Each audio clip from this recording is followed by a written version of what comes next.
Jadi tinggal kalian fokus memperhatikan, nanti dimanfaatkan untuk tanya jawab. Kerajaan-kerajaan Islam di Indonesia. Mulai dari di Sumatera, Jawa, Sulawesi, Kalimantan, Maluku maupun yang lain. Tapi yang pertama adalah Kerajaan Samudra Pasai yang berada di Aceh. Karena para pedagang awal mula transitnya itu berada di Aceh. Dan pada pertemuan kemarin kalian juga mempelajari pertama kali Islam masuk di wilayah Aceh, pesisir utara Sumatera, membuat perkampungan di abad ke-7. Nah, kerajaan Islam berdiri yang pertama yaitu Samudra Pasai di Aceh.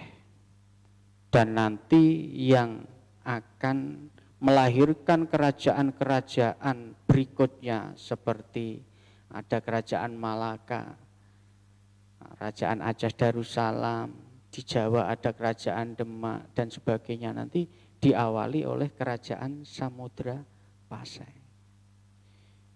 Jadi komunitas awal para penyebar Islam di abad ke-7 itu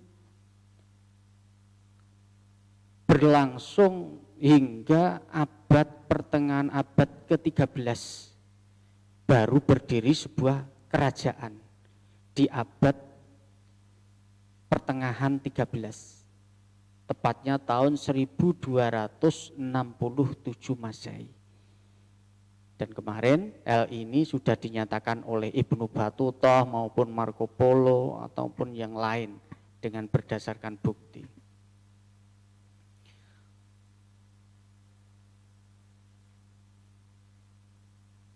Di tahun 1267 Masehi, yaitu Kerajaan Samudra Pasai.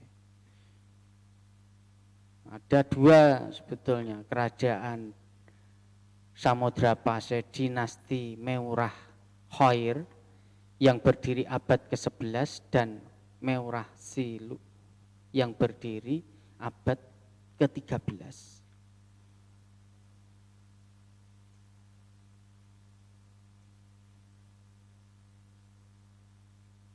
Jadi kerajaan yang pertama, yang terbesar, Kerajaan Samudra Pasai ini, dengan rajanya yang pertama bergelar Malik As-Soleh. Nama aslinya Meurah Silu. Kadang diucapkan Mirah Silu, kadang Meurah Silu.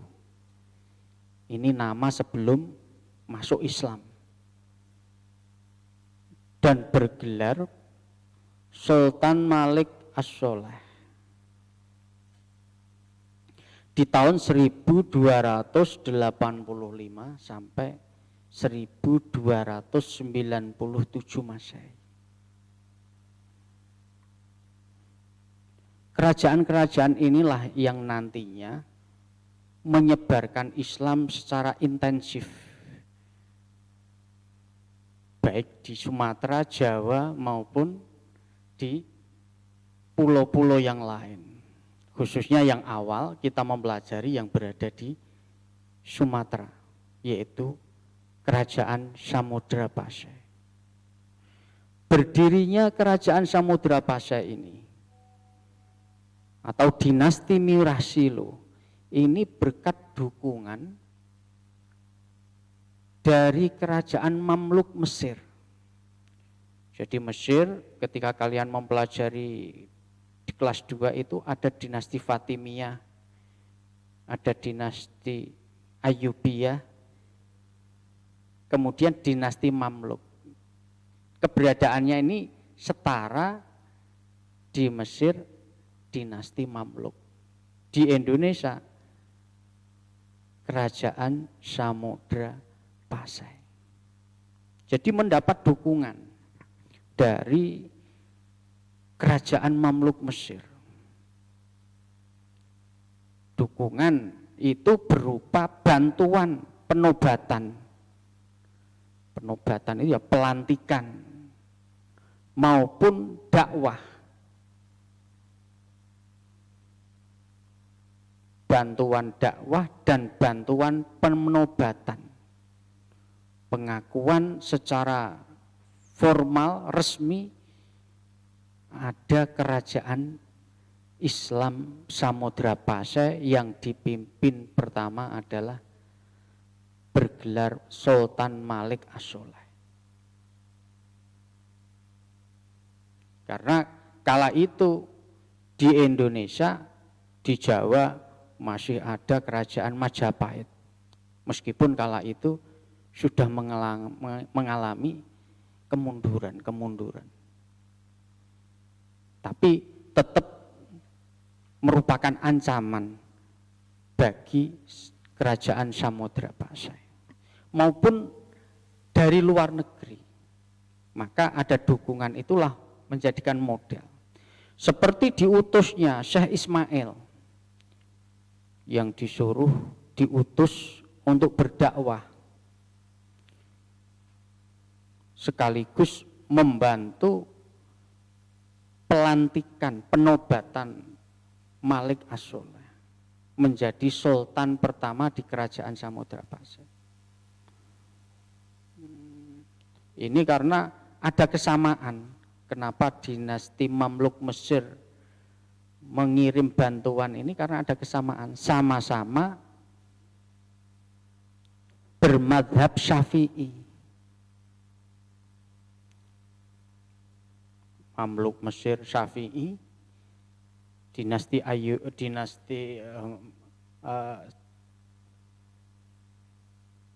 Meurasilu sama-sama Syafi'i. Jadi punya faham yang sama.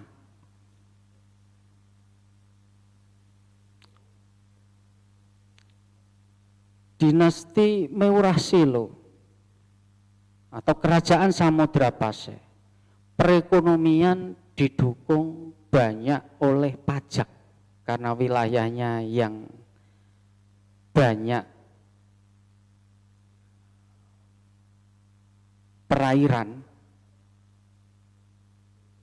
atau maritim, banyak didapat dari uang pajak maupun perdagangan, karena di sana ada tempat transit pelabuhan yang banyak dikunjungi dari beberapa negara. Itu adalah sektor ekonomi yang menunjang pemerintahan Sultan Malik As-Soleh atau umumnya kerajaan dinasti Meurasilu. Dalam perjalanan pemerintahannya, Malik An-Nasir dibantu oleh Srikaya yang diberi gelar Sidi Ali Khairuddin. Sidi itu singkatan Sayyidi Ali Khairuddin, kalau putri Siti Sayyidati. Bawa Kaya yang kedua yang diberi gelar Sidi Ali Hasanuddin.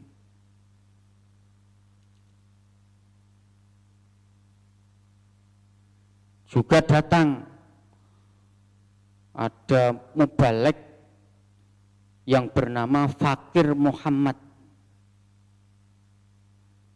Ini mengadakan pengajian atau dakwah di istana.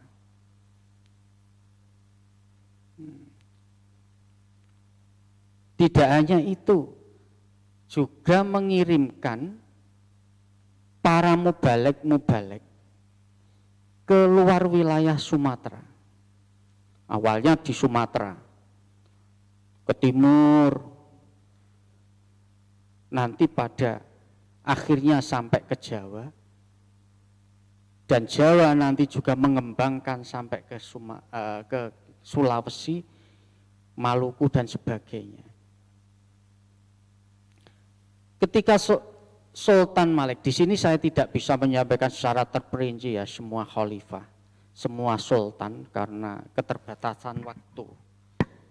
Ini ada Sultan Malik Dohir tahun 1297 sampai 1326 Masehi.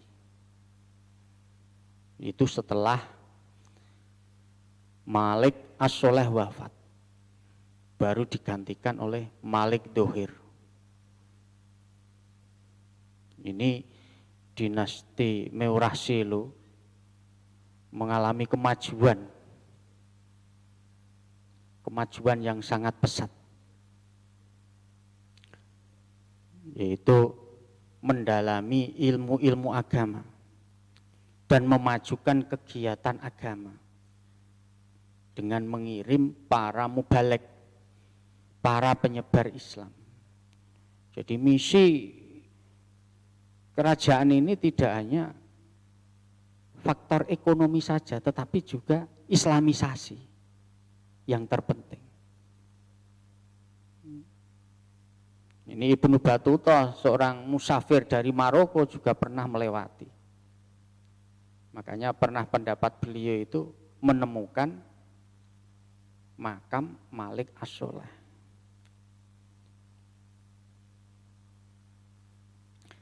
Kemudian dilanjutkan Sultan Ahmad Bahyam Shah.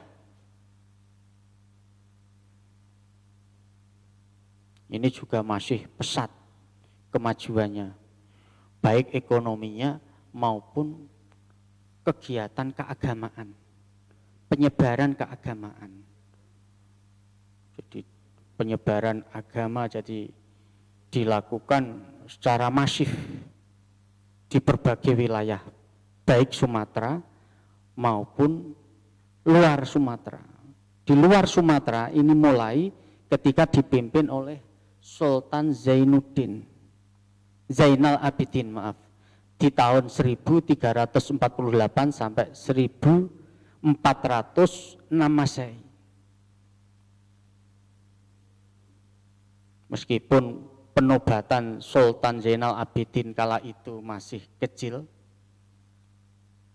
tapi kekuasaannya dijalankan oleh keluarga dan bisa bertahan sampai lama. Dan menorehkan banyak prestasi. Karena pernah suatu saat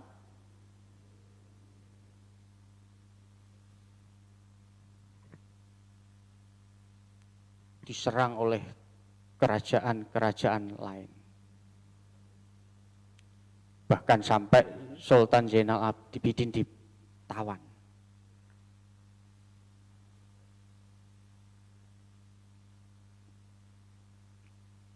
Pernah juga diserang oleh kerajaan Majapahit, oleh Hayam Wuruk.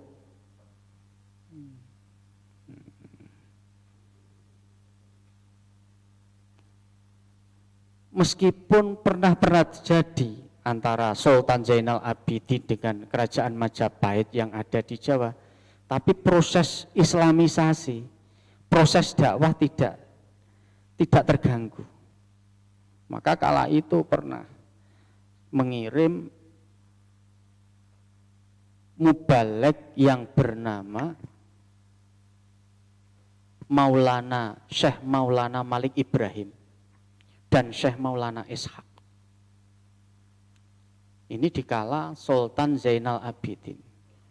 Meskipun terjadi perang, pernah berseteru dengan kerajaan Majapahit, tetapi proses islamisasi, proses dakwah tetap jalan. Kemudian dilanjutkan Sultan Haidar Bahyam Shah. Mungkin kalau di LKS hanya disebutkan 4 ya, atau ada yang menyebutkan 6. Di sini saya sebutkan sampai 8. Kadang yang tidak punya banyak prestasi itu kadang tidak disebutkan. Sultan Haidar Bahyam Shah di tahun 1406 sampai 1417 17 Masehi. Dilanjut Sultan Nagor, Sultan Ahmad Permala, dan Sultan Iskandar. Ini sultan yang terakhir di tahun 1420 Masehi sampai 1434 Masehi. Bahkan untuk melancarkan pemerintahannya, Sultan Iskandar ini pernah menjalin kerjasama dengan kerajaan Tiongkok karena merasa lemah supaya kuat. Karena Tiongkok atau Cina kala itu kuat dan sama Islamnya, sehingga dikirim kala itu oleh kerajaan Tiongkok atau Cina, Kaisar Yongli mengirim Cheng Hu, Laksamana Cheng Hu yang sekarang ada di Semarang itu. Namun pada akhirnya Sultan Iskandar wafat dan kekuasaan berpindah ke Samudra Pasai, ke Malaka. Jadi karena pelabuhannya berpindah ke Malaka, terjadi pergeseran, perubahan.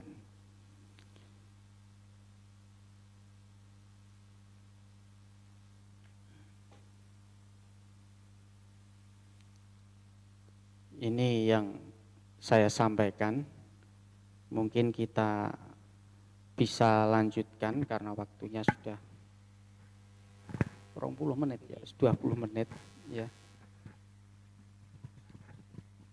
Assalamualaikum warahmatullahi wabarakatuh. Oke. Matur suwun Yai. Mungkin dari anak-anak ada yang mau ditanyakan kepada beliau Romo Yai Abdul Fatah.